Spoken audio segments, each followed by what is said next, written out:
listening to yet another episode of Smash the Bug. I'm your host, Joseph Maxwell. We're joined by another wonderful guest today. His name is Matt Sherer from Loveland, Colorado. He's a Magento architect at Blue Acorn. He's dealt with quite a few interesting and difficult projects, and we're here today to talk about some of those challenges that he's faced and how he has overcome them. Isn't that the goal of the whole podcast right here? Smash the bug. Being able to get rid of that bug and move beyond it. So if you haven't already, make sure you subscribe to our YouTube channel, Swift Otter Inc., as well as Smash the Bug on your favorite podcast syndication platform. Where you look for it, you will find us there. So without further ado, I welcome Matt Sherer. Thank you for coming on, my friend. Thanks for having me, Joseph. I appreciate it. Yeah, so maybe you can give me a brief overview. So your job title is Magento Architect. What does that mean? What do you do as a Magento architect? Essentially, that means that I work with clients and our internal team to essentially translate business requirements into actionable technical requirements. Usually that's the process of going through discovery, answering questions, trying to make sure that we set proper expectations and that things are transparent between both teams, just to reduce confusion or any type of other issue that could cause impediments along the way. Okay, that's great. So kind of following into that, you've been a developer for a while.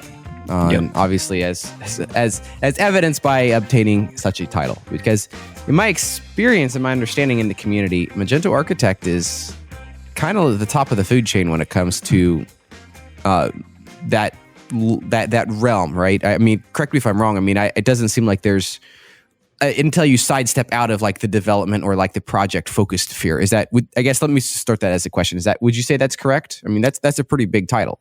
Yeah, I would say that's correct. I think more or less people have different like subtitles, but overall, it sounds like architect is as far as it goes without being a people manager or a director or something like that. Yeah, that's right. Okay, that makes sense. So you've been through a lot of sticky situations. What would you say would be a crazy challenge you've had to overcome in the past year, six, whatever? Pick a time frame. And what did that process look like? Because that's one thing that I love talking about on the show is it's not just a matter of, okay, we had this bug, it was a problem with the indexer, but really the issue is more like, how did we overcome this bug? Like, what were the steps? Because that same indexer problem, nobody might ever run into, right? I mean, it's maybe just for that one merchant, that one situation, right? But it's the process of how we got to that solution. So maybe with that in mind, like, let's talk about a challenge or something that you faced in your process for overcoming it. Sure. So there's been plenty of challenges. I don't think you can get into Magento without running into a challenge, to be honest with you. That's for sure. But I would say over this past year has been my greatest challenge. It's been my transition from more of a development focused role to a lead role, which would be architect. And I would say that probably the biggest project or the biggest challenge would be a project from is a new build on Magento 2, and the client was supposed to have some business decisions made to essentially have their platform shared with a company they just acquired, who is also a client of mine. And the biggest challenge was, last minute they changed course, they changed plans, and we had to adapt for that. And that wasn't, something that was agreed upon. So there was a lot of gray area there. So that introduces a lot of scope creep, a lot of change. The project bloats a little bit. So essentially what we had to do there is we had to do our best to set expectations and say, hey, with this huge architectural change, here come the changes that come with it. And this is what you're going to expect. And it's going to be either more money or more time, or, we need a bigger team to accommodate that, because ultimately we still have the same deadline to hit, right? Of course. Yeah. Which is yesterday. Yeah. It's yesterday and I'm not paying for it, Yeah, that's right. I get that. Now I want to, if you don't mind, I'd like to hear a little bit about the differences from your perspective, because you start out as a developer, of course, and you move into an architect. What would you say would be some of the differences between those two roles? Because I consistently hear people say it's a challenge moving from even a senior developer role into an architect. Yeah. it seems very challenging. And obviously that's what we're going to continue talking about here. So as we talk about those challenges, what would you say are some of the differences? So there's plenty of differences in there. They're pretty drastic in my opinion. So obviously developer, junior, mid, senior, even tech lead is more development oriented. You're focused more on the technical details, the implementation details. My transition into architect, it's been straight, just 100% change. It's more people management. It's more client facing. And it's working with more of the management side of your team internally and working on setting expectations. So it's much more socialization than it is, heads down development. So, that includes like a bunch of different aspects. That's meeting with clients to answer questions. In my case, that's doing discovery to pick up business requirements and make sure that we estimate the project correctly. It's also talking with your development team, making sure they understand the technical requirements and what you're asking, answering questions about, the solution you've presented to them and why you feel that's the best. And then it bleeds over into the technical side. There's code review, there's bug fixing, there's things of that nature. So overall, it's definitely more of a social role. That's interesting because it seems like most of the time for a developer, you're focused on a ticket, one ticket at a time. You're working at knocking it out, building whatever new module, whatever. You're focused very much on a ticket as opposed to kind of a bit more of a blank slate. Would that be a fair characterization? Yeah, absolutely. I mean, you literally have to understand, I want my inventory from here to here. And then you have to connect the dots, right? And then you have to make sure everybody else understands it and says, okay, that's the best approach. So definitely a blank slate if I've ever seen one. Yeah. Okay. Well, that's fair. That's really fair. That would be, that's always a challenge. And moving from one, especially I guess if you've been working in tickets for however many years, like that would represent quite a significant transition.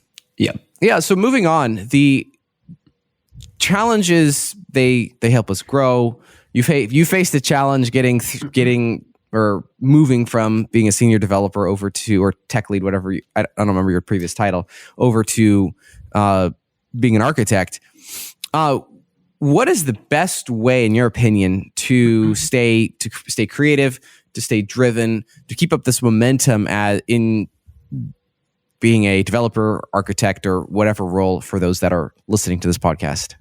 Got it. I would say it's a big challenge. The first step to doing that, staying creative or staying interested and passionate about your particular aspect or niche, is definitely just maintaining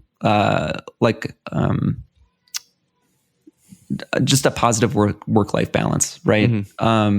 If you're working 90 hours a week, you're going to be worn out. You're going to be eventually miserable. People might not enjoy working with you as much. And you'll experience burnout, which is not good, for you and the company, right? That's right. So, I would say definitely you've got to learn to say no. You've got to learn that your mental health is always the most important thing. It's not always that black and white, right? You can't just say no sometimes, but for the most part, you've got to do that first. And I think that's the first step. Well, and if I could just stop there for a second, I think the challenge that I have observed, at least for me, and maybe I'm weird or something, is like when it comes to burnout, we don't necessarily realize it immediately. Like it's usually a slow fade. It's not like just one morning I wake up burned out. It's a slow fade. And at some point we kind of reach that tipping point, that critical mass where it's like, oh, okay, maybe I'm now starting to realize it. But the problem is like you're 3/4 of the way through the project and it's like, okay, I just got to keep pushing because eventually we're going to get this project done and out the door. But relatable experience for sure. Yeah, exactly. So if I could ask you, and it's not part of our notes, but like how do you deal with it in that situation? Like when you you feel the pressure, you're almost there, you're starting to get burned out, and you just, you're maybe a little further than you want to be down that road. Like how do you effectively deal with that? Yeah. So I had a previous boss who told me the last 10% is always the hardest. And it certainly is the case for Magento projects, right? Yes. In my personal experience, I would say that you can definitely see it coming when you start feeling more stressed, when you start thinking about work after hours, when you start waking up in the morning and you're just not quite as enthusiastic as you normally would be. And I found that you can mitigate this in a couple of ways. Obviously, saying no, right? That's critical. Yes. The other is just getting exercise. And maybe that's overly obvious to the majority of people, but it really does help kind of reset your brain. It helps you get back into that positive mental space. And it just releases some chemicals that kind of helps your brain stay more positive, which, nice. Yeah. Aside from the obvious health effects from exercising is a really good thing. So my challenge there with the exercising is when I'm out, it's really hard for me by myself, but when I'm like cycling or something, I am out there and I'm like, oh, but I could be back getting some stuff done. So that's the challenge that I face in that, because it's I agree. It's really good for you, but it's difficult for sure. So are there other ways that have been helpful for you or that you recommend for other developers? In my experience, and I know this is the case with some companies, but not all of them, but having regular one-on-ones with a manager or somebody you trust that you can talk to about how you're feeling, I think is absolutely critical as well. Again, I've done this in smaller companies. I've done this in now larger companies, but it's not the case with all businesses, just from a management perspective. But, it's just really important that you discuss this stuff, right? That's good. Yeah, you don't want to bottle it up. So if you can talk about it in any capacity, a significant other works as well. Obviously, it's easier to catch on the job because you're staring at a ticket for 5 minutes and you're saying, "Man, I just can't today." And at that point, it's good to have somebody you trust at work that you can say, "Hey, this is affecting me. I don't think I'm performing as well." And then schedule some vacation time or whatever you've got to do. Yeah. So. Yeah, that's good. That is good. Listen, it's been an absolute pleasure having you on the show. Thank you for sharing your thoughts. Very relevant and helpful conversation. I appreciate you having me. Thank you. Yeah, thank you. And enjoy the rest of your vacation. And that was obviously quite special that you would take some of your vacation time to have this conversation. So thank you very much there. You bet. No problem. Well, it was an absolute pleasure having Matt here on the show. It's one of those conversations I don't think had anything close to this about, especially focusing on this transition from being a developer into an architect role. What's the differences? Like, how does this work? How does this function? If your boss comes to you and presents you with the offer, hey, do you want to become an architect? You'll have a decision to make. And I hope this conversation sheds light, at least in Matt's scenario, but I think there's a ton of carryover to other companies, even though the architect role does seem to vary a little bit from company to company. Those basic ideas are seem pretty solidified across the industry. And so you'll need to know whether this appeals to you or not. And if you do eventually want to get there, now is the time to be focusing in on these skills that he talked about, so that you are truly an indispensable person at your company. So thank you again for listening. It would make our day to have a review written about this, whether it's on YouTube as a comment or in your favorite podcast syndication platform. Just drop us a review there. We'd definitely love that.